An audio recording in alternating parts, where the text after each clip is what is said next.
a week into September. The kids are back in school, whether they want to be there or not. And tonight on 207, a little something to maybe sort of ease the transition, make the school year a little more interesting, a little more fun.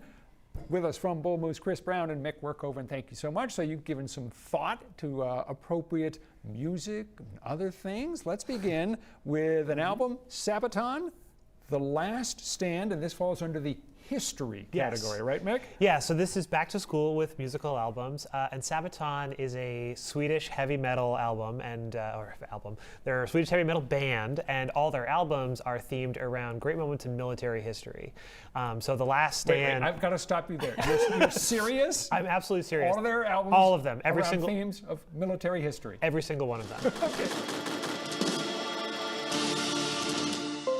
The Battle of Shiroyama was a major turning point in Japanese history. So their most recent album was all about World War I. The one we're talking about tonight is all about famous last stands. So think like the Samurai at the Satsuma Rebellion, the 300 at Thermopylae, so on and so forth.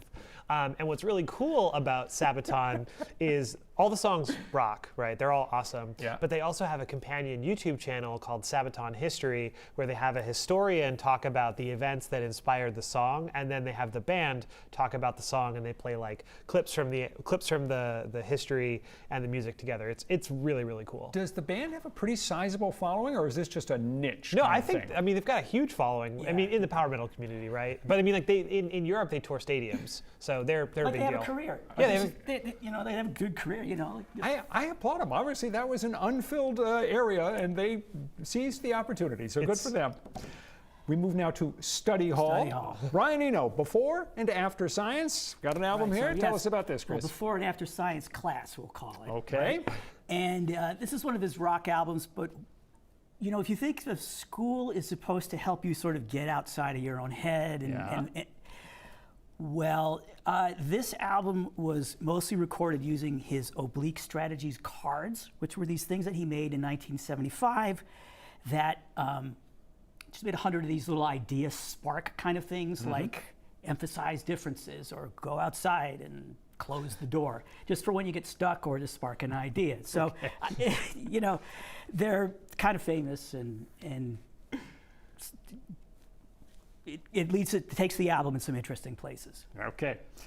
We move on to science. There might be giants, and it is called Here Comes Science. What have we got here? So this was originally a kid's album, and it is in fact all about science, very much channeling the spirit of Tom Lehrer in recording educational songs for kids. But then they also recorded a couple of the songs off that album as like rock ballads for adults, the most famous of which is The Sun is a Mass of Incandescent Gas. The sun is a mass of incandescent gas, a gigantic nuclear furnace, where hydrogen is built into helium at a temperature of millions of degrees. And They Might Be Giants, John and John, ever committed to the scientific method, re-recorded that song a decade later as The Sun is a miasma of incandescent plasma, because that's a more accurate description. So it's not actually a mass of incandescent gas, it is much closer to a miasma of incandescent plasma. I'm just going to say, this is one of the weirdest segments we have ever done. Well, that's because I wrote it. Let's end with something that people will be familiar with. If they weren't familiar with what we've been talking about before, here's something that is a classic. Alice's Adventures in Wonderland, one of the great books, not just for kids, but for adults. You can read this at any age and love it. And Chris, you've got something with a little twist on it here. Yeah, What's this? Well, okay, so this nice 4 LP box set. But really, I think to get the Gen X or older experience, you need a film strip projector, especially one that gets out of sync. But so this, you know, this was recorded in 1957. It's, you know, it's 4 LPs. It's the whole book. The entire Alice's book. Adventures in Wonderland. Read by, you know, a guy with that fake British accent. One of those plummy British accents. Yeah, exactly. And you know, there's this woodwind ensemble that, you know, sort of punctuates things, but... Oh, and his name is Cyril. That's very British. Right. There you go. Very British. Here he is. Yeah. There he is, yeah. All right, but you dig in what's under cool the is you dig vinyl. in and nice that you get a facsimile of the original edition of the book with the, you know, the famous illustrations. It's actually handsomely printed, nice looking volume. It is, yeah. Is this available at Bull Moose? Or is this something you got to track down? No, this is something you got to track down on like your own. no, this is like it was in my grandfather's record collection. It's that kind of thing. Not available in any store.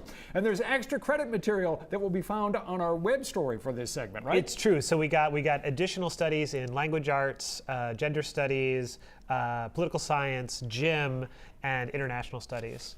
And I snuck in another power metal album because, of course, I did.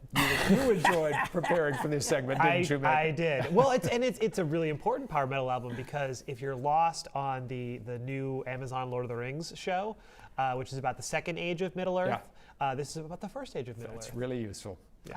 All right, back to school tips that you won't find anywhere else. Chris, Mick, thank you as always. Got the full list of everything we've talked about and the extra credit material. It's on our website and app. Just go to the 207 section of newscentermaine.com.